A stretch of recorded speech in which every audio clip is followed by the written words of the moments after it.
Hola a todos y sean muy bienvenidos a nuestra charla sobre prana y los tipos de prana. Estamos utilizando para esta charla y todas las charlas que estamos haciendo en este curso el libro de Prabhuji, Kundalini Yoga, El poder está en ti.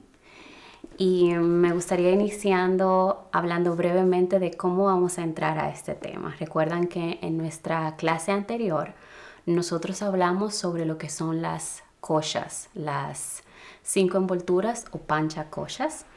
Y podemos mencionarlas todas brevemente. Una vez más, nosotros mencionamos que tenemos estas 5 envolturas, iniciando por la envoltura del alimento o Annamaya Kosha. Después continuamos con Pranamaya Kosha, que es la kosha que vamos a estar profundizando el día de hoy. Esa es la envoltura de la energía vital, la envoltura de prana. Después continuamos con Manomaya Kosha, que es la envoltura mental. Después la envoltura intelectual, que es Vijnanamaya Kosha. Y por último teníamos la envoltura de la dicha, que es Anandamaya Kosha. Entonces, como en este primer capítulo del libro estamos hablando sobre lo que es el cuerpo astral prana, entonces por eso estamos profundizando en este tema. ¿Qué es el prana? Prana es una palabra en sánscrito que significa energía vital. De esta manera es que nos vamos a referir a prana en este libro.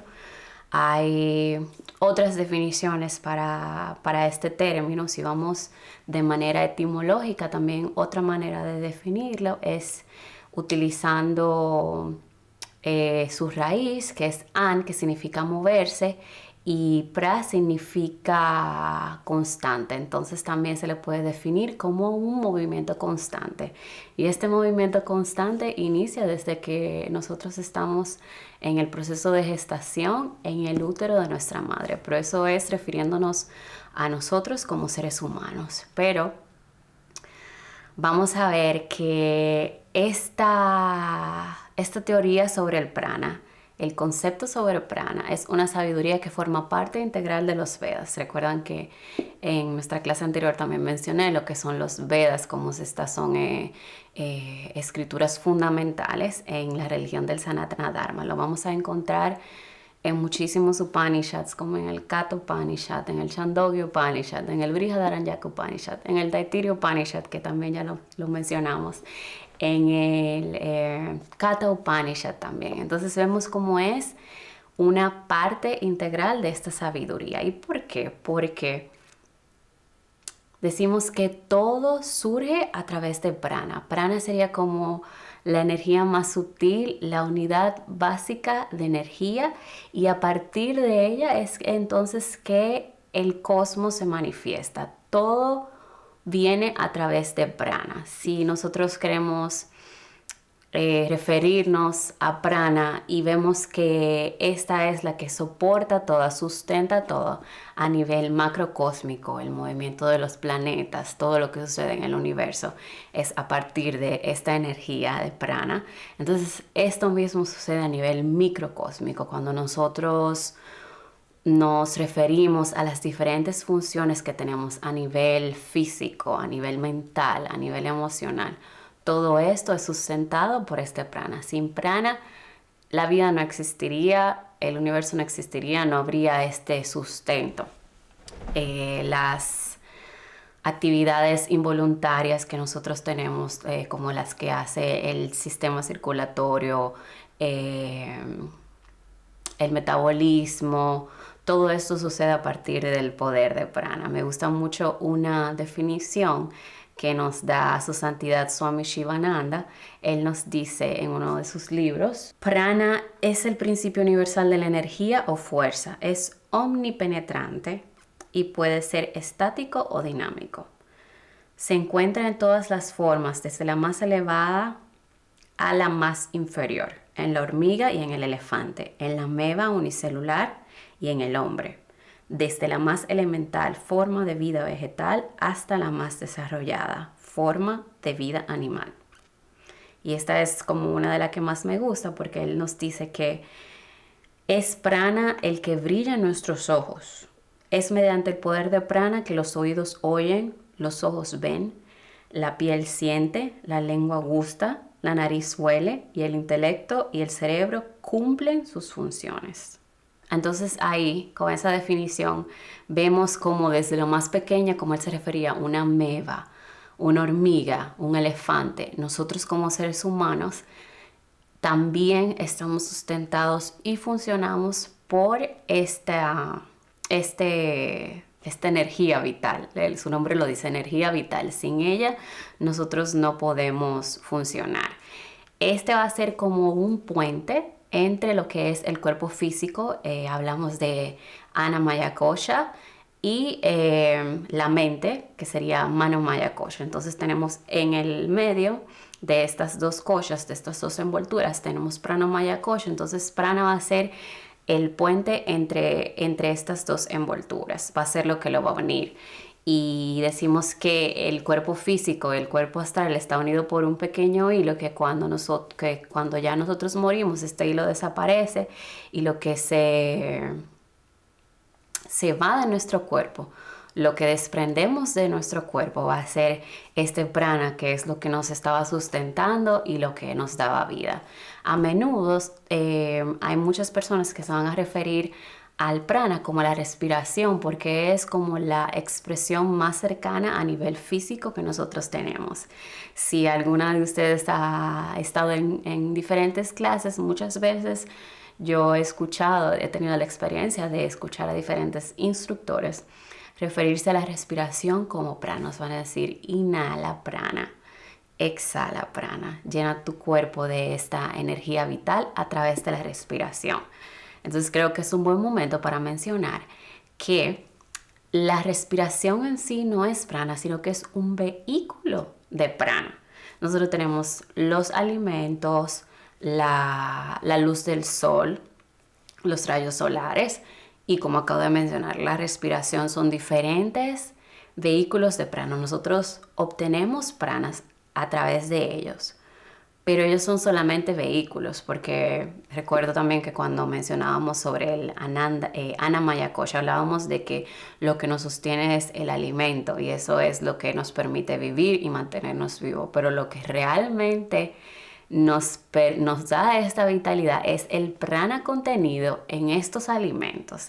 Si ya vamos a lo que es la medicina ayurveda y nos concentramos más en lo que es nuestra alimentación, vamos a ver que dependiendo del tipo de alimento que consumamos, por ejemplo, los alimentos frescos van a tener una mayor cantidad de prana y así sucesivamente.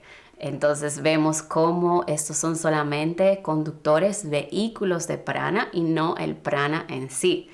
Hay un artículo de Prabhuji donde él nos habla sobre el prana, no está incluido en este libro, pero es sumamente interesante. Él inicia expresando cómo es una tarea sumamente difícil definir realmente lo que es prana. Si nosotros lo tomamos de manera etimológica, como ya la definí, es una tarea muy fácil. También podemos tomar de aquí su raíz sánscrita de pranan, que significa respirar. Entonces, se refiere a la respiración. Pero él nos dice por qué se hace tan difícil. Y el hecho es que cuando la distancia entre lo que nosotros queremos definir y quién lo define o lo que lo define es prácticamente ninguna, si no existe ninguna distancia entre estas cosas, entonces ya estamos hablando del campo o del plano subjetivo. Ya estamos hablando de cosas como lo que serían el amor, la amistad. Se nos hace muy difícil definirlas, ponerlas con palabras, pero cuando nosotros lo experimentamos, sabemos qué es. Sabemos qué es el amor. Yo sé lo que es el amor si lo he experimentado. Yo sé lo que es la amistad porque lo he experimentado. Pero cuando tengo la tarea de definirlo, entonces ya esto se vuelve un poco más complicado porque estamos en el campo subjetivo. Entonces, eso es lo que sucede con prana.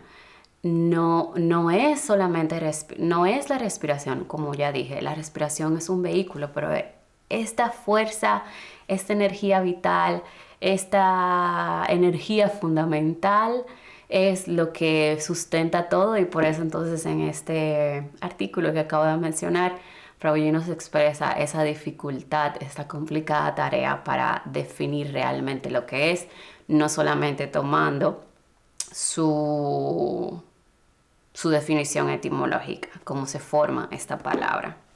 Entonces podemos continuar profundizando un poco más lo que serían los tipos de prana. Pero antes de mencionar los tipos, sí quiero compartir uno de los versos que tenemos en uno de los tantos Upanishads que mencioné, donde podemos encontrar cómo expresan sobre prana. Y la definición y el verso del que quiero mencionar es uno que podemos encontrar en el Chandogya Upanishad.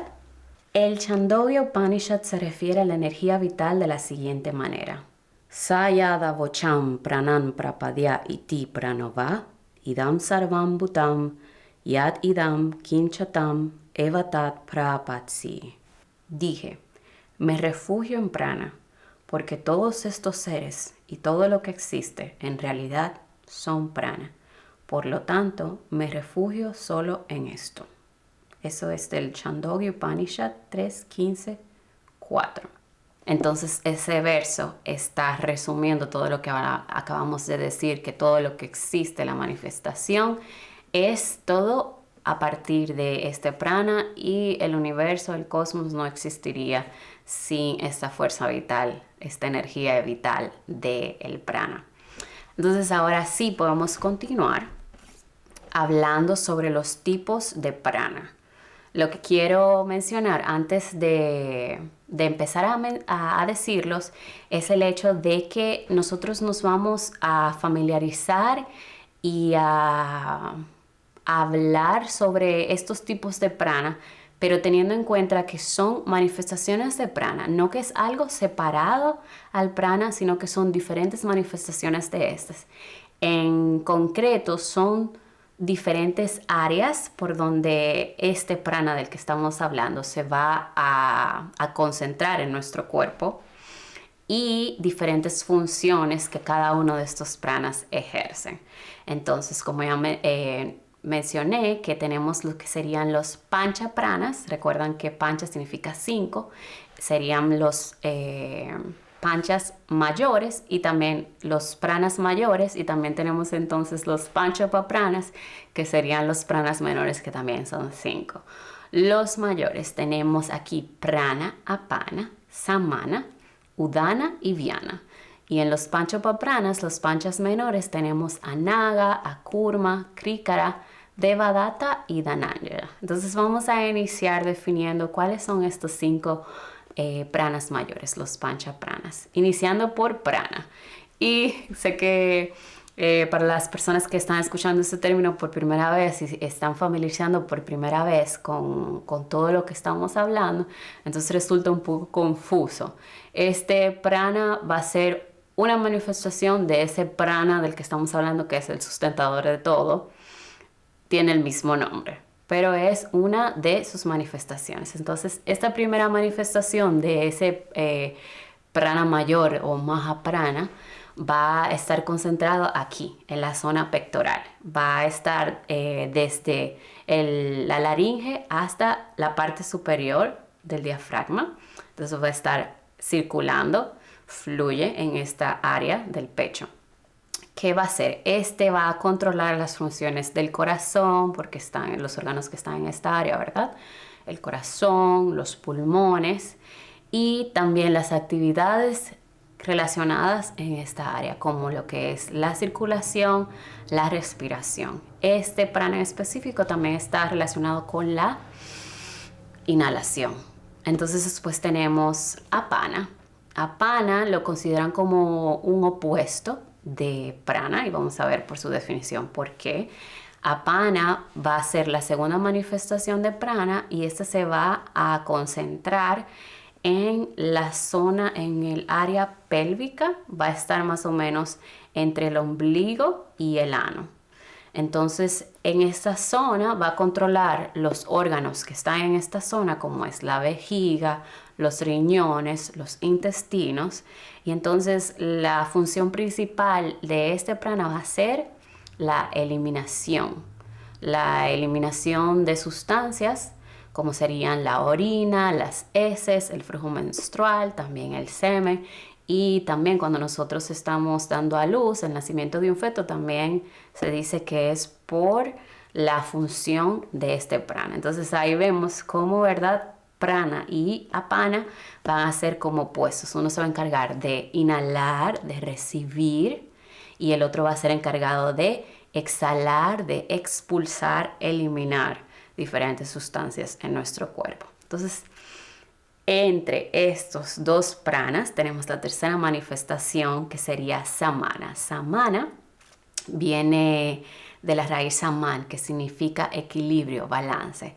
Entonces, esta tercera manifestación de prana, que se encuentra en el área del ombligo, va a encargarse de servir de equilibrio, de balance entre estos dos pranas opuestos que acabo de mencionar, prana y apana. Y por estar también ubicado en esta área, va a ser el encargado de procesos como la digestión y también de que nosotros podamos asimilar nutrientes. Va a ser encargado de los jugos gástricos y de todo lo relacionado con el metabolismo, la digestión.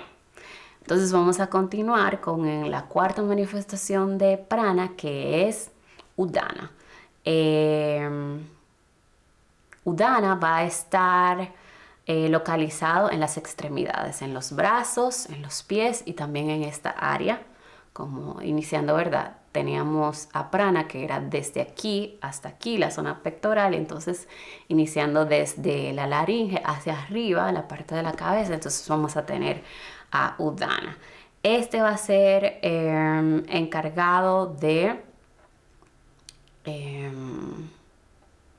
va a estar encargado de las cuerdas vocales, también de cuando nosotros ingerimos alimentos, y va a también estar encargado de elevar la energía. Entonces, por eso decimos que cuando estamos tristes, decaídos, una buena actividad para realizar es concentrarse en el Udana, en la laringe, en esa parte de la garganta, porque entonces nos puede ayudar a elevar la energía. Este prana también se va a encargar, es el que controla el sistema nervioso simpático y el sistema nervioso parasimpático.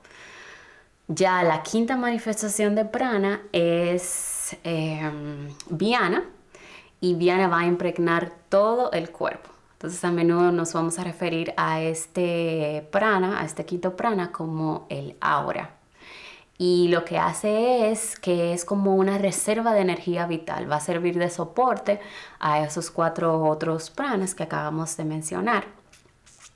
Entonces vamos a continuar con lo que serían los panchopapranas, los pancha menores. Mencionamos que tenemos a Naga, a Kurma, Krikara, Devadatta y Dhananjaya. Iniciando por Naga, decimos que los pancha menores van a estar como más relacionados con procesos eliminatorios. Por ejemplo, tenemos al Naga, que va a producir el eructo o hipo también, el hipo. Lo que va a hacer es que va a aliviar la presión que nosotros podemos guardar, almacenar en el área abdominal a través del eructo. Ese va a ser Naga. Entonces tenemos a Kurma, que se va a encargar del movimiento de nuestros párpados y también de la iris. Va a regularla de una manera que cuando la luz entre, nosotros vamos a tener una visión clara. Y también si hay algo extraño que pueda entrar a nuestro ojo, también va a regular el movimiento de nuestros párpados para proteger nuestros ojos. Este es Kurma. Continuamos entonces con el tercer panchopaprana, panchas menores, que es el Krikara. Este va a inducirnos toser, también eso, cuando tenemos algún cuerpo extraño que quiera entrar a nuestra garganta, nos va a inducir a toser para que este cuerpo extraño no pueda entrar a nuestro organismo. También es el prana que va a inducir el hambre y el hambre y la sed. Entonces continuamos con Devadatta, que es el que va a inducirnos bostezar y también el sueño. Y por último, de estos 5 panchopapranas, pranas menores, tenemos Dhananjaya. Dhananjaya decimos que produce flema y este permanece en el cuerpo incluso después de nuestra muerte, porque Dhananjaya va a ser el responsable de la descomposición de nuestro cuerpo después de la muerte. Entonces, esos son los 5 tipos de pranas mayores y los 5 tipos de prana menores. Me gustaría continuar hablando un poco sobre otro tema que tenemos aquí en el libro, que es sobre la evolución de prana. Yo sé que vamos a familiarizarnos muchísimo más con este tema cuando nosotros hablemos de las 36 estatuas o categorías de existencia que la mencionamos en nuestra clase introductoria. Pero vamos a mencionar brevemente cómo funciona esta evolución de prana. Porque lo que tenemos es que Brahma es el sustentador de todo el universo y entonces prana es una expresión dinámica de Brahma. Brahman estaría estático y prana es una manifestación dinámica de Brahma. Entonces, ¿qué es lo que sucede? En esa evolución de prana vamos a ver cómo primero prana va a devenir en la mente cósmica y a partir de ahí va a evolucionar en los diferentes tipos de elementos. Tenemos 5 elementos, iniciando por éter, akasha, después tenemos aire, vayu, después vamos a tener fuego o agnis, agua, apas y por último vamos a tener Prithvi, que es tierra. Entonces vamos a ir mencionando qué es lo que sucede en esta evolución, porque lo que vamos a ver es que todo va a suceder desde lo más sutil hacia lo más burdo, como desde el Sahasrara Chakra, donde tanto Brahman como Prana van a estar unidos, van a ser solamente uno. Entonces Prana va a ir evolucionando desde ese plano más sutil a un plano más burdo hasta finalizar, ¿verdad?, esa evolución en lo que sería el elemento de tierra o Prithvi. Un ejemplo que Prabhuji utiliza para expresar o que podamos visualizar mejor lo que significa esta evolución de prana, que a mí me gusta mucho, es el hecho de que esta evolución es como cuando sucede el proceso del enfriamiento del agua, ¿verdad? Tenemos el agua y mientras el agua está sufriendo diferentes temperaturas, mientras más fría, entonces tenemos que desde un estado líquido, el agua se va a convertir en hielo o nieve. Entonces ese es el mismo proceso que está sucediendo con prana. Desde un plano muy sutil va entonces a devenir en diferentes elementos hasta convertirse en algo más burdo cuando ya estamos en el cuerpo. Entonces, como acabo de mencionar, vamos a ver cómo todo va a suceder desde un nivel más sutil a un nivel más burdo o desde lo no revelado hasta lo revelado. Entonces, iniciando por el Sahasrara Chakra, recuerden que mencionamos 2 chakras y vamos a tener nuestra clase donde vamos a ir y profundizar en cada uno de estos chakras. Vamos a estar en el Sahasrara Chakra. Aquí Brahman y Prana permanecen como uno. Están juntos. Luego ya cuando bajamos al 6º centro, que es el Ajna Chakra, aquí ya deviene la mente. Ya se va poniendo más burdo. Cuando ya baja lo que es el Vishuddha Chakra, aquí en el plexo laringio, aquí ya se va a manifestar como el elemento de éter o akasha. Después continuamos aquí en el Anahata Chakra, va a ser vayu o aire en la zona pectoral, en el plexo pectoral. Después continúa en el Manipura Chakra y aquí va a ser el elemento de fuego o tejas, Agni también se le puede llamar. Después continúa bajando hasta lo que es el Swadhisthana Chakra. Aquí se va a expresar como el elemento de agua o apa. Y después, por último, va a ser el Muladhara Chakra, que aquí el elemento va a ser Prithvi. aquí el prana ya va a permanecer, este va a ser como quien dice su asiento, y la expresión dinámica, como mencionábamos al iniciar a hablar sobre la evolución, entonces va a permanecer aquí. Y ahí entonces es que empieza ese viaje, ¿verdad? De volvernos, como quien dice, una involución. Vamos, cuando se va a desarrollar este prana, va a devenir desde lo más sutil a lo más burdo, y al regresar entonces sería desde lo más burdo a lo más sutil. Eso sería entonces brevemente cómo sucede la evolución de prana, y como ya dije, nosotros vamos a profundizar muchísimo más en este tema en nuestra clase de las 36 categorías de existencia o las 36 tatuas. Cabe señalar sobre este tema que nosotros estamos hablando de lo mismo. Así como el agua, como ya mencioné, se va a convertir de líquido a hielo, pero la esencia es el agua. De esta misma manera estamos hablando de diferentes manifestaciones de Brahman, o sea, prana en sí o este Brahman no está sufriendo ninguna modificación, sino que estamos hablando de diferentes manifestaciones de esa misma esencia que es Brahman. Ese sería ya para concluir nuestro último tema en esta clase que hemos hablado de prana. Cabe mencionar ahora también que este prana del que tanto estamos hablando no fluye en nuestro cuerpo de manera desorganizada, sino que fluye a través de diferentes conductores y un sistema muy especializado. Estos conductores se llaman nadis. Nosotros ya sabemos de este término porque lo mencionamos en nuestra clase introductoria. Entonces, nuestra próxima clase vamos a profundizar sobre lo que son los nadis. Vamos a estar concentrándonos en esos 3 nadis principales, que es el Ida Nadi, el Pingala Nadi y el Sushumna Nadi, que son como los principales, y los diferentes ejercicios o prácticas que vamos a estar utilizando en el proceso del Kundalini Yoga. También estos nadis son muy importantes.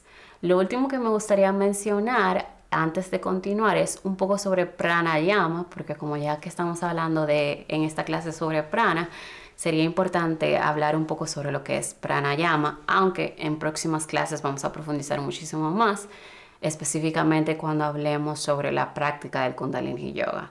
Pranayama es el control de la respiración.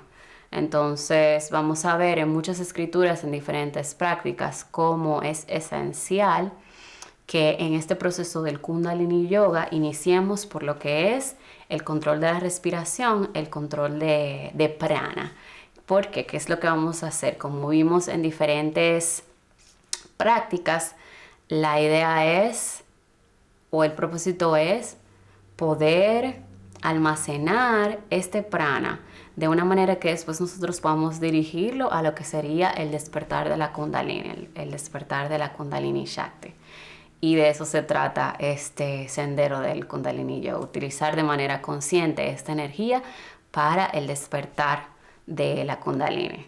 Entonces vamos a ver cómo estos ejercicios donde estamos manipulando este prana, la respiración en este caso, como hablábamos de esa manifestación de prana en nuestro cuerpo, entonces nos va a servir con ese propósito del despertar de la Kundalini y va a ser sumamente esencial en este proceso de la Kundalini, en este proceso del Kundalini Yoga.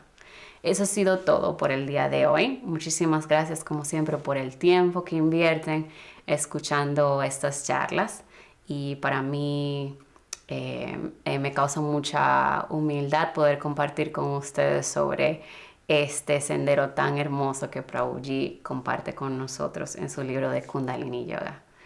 Gracias por venir. Jai Prabhuji.